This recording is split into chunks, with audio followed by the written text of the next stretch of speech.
We have interrupted regular programming to bring you this emergency message.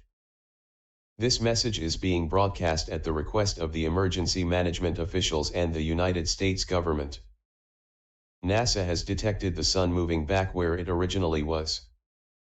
The temperature is now back to normal. The National Weather Service has given an all-clear signal. Everything in the warning areas will now return to normal. The rise in heat caused a total of 930 fatalities. Luckily 95% of persons survived the historic heat wave.